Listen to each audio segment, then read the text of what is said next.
My name is Michael Sear. This is going to be the first video for 5:30, and today we're going to be talking about women in Puritan society from Laurel Thatcher Ulrich's article, John Winthrop's City of Women. Now, in her article, John Winthrop's City of Women, Laurel Thatcher Ulrich begins with the opening statement. American history textbooks often use the story of Anne Hutchinson's trial and banishment as evidence of patriarchal domination of women in Puritan Massachusetts. They tell us that John Winthrop ruled with an iron hand, that religion endorsed female subjugation, and that Hutchinson's judges were almost as outraged by her masculine behavior as her heretical beliefs.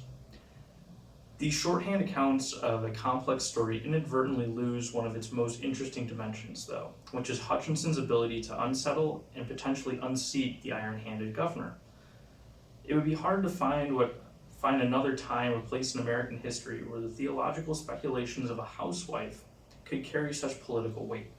And far from endorsing female subjugation, the Puritan movement initially encouraged female assertiveness, not by overt questioning of social norms, but by nurturing lay engagement in religious discourse. Now, this from the onset paints the article as what it is, which is a discourse to the notion that Puritan beliefs were in fact deeply moved and affected by women. Women were an integral part of the Puritan system, as Jocelyn Briotska points out, and simultaneously the beacons of what their faith could be in two extremes, which could either be virtuous or that which could be drenched in sin. To this, women were the most important part of Puritan culture.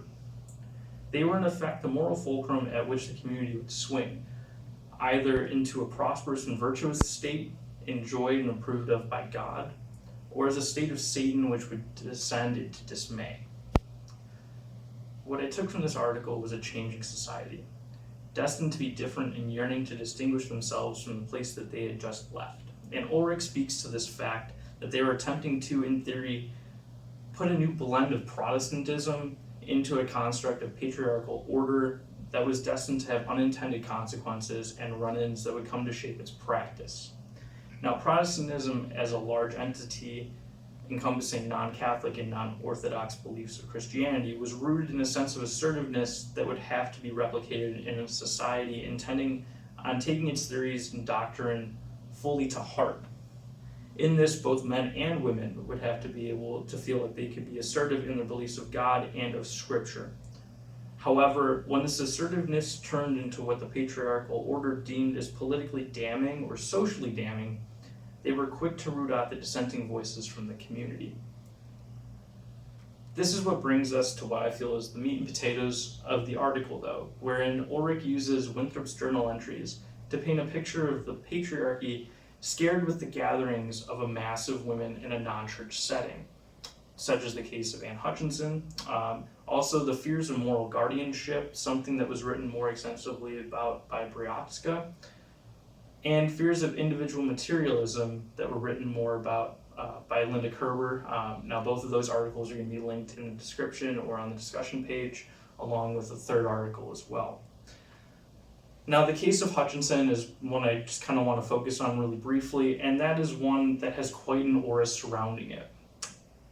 It often is expressed in history textbooks as a way of presenting the moral rigidness of the Puritan patriarchy towards that of the women's religious viewpoints.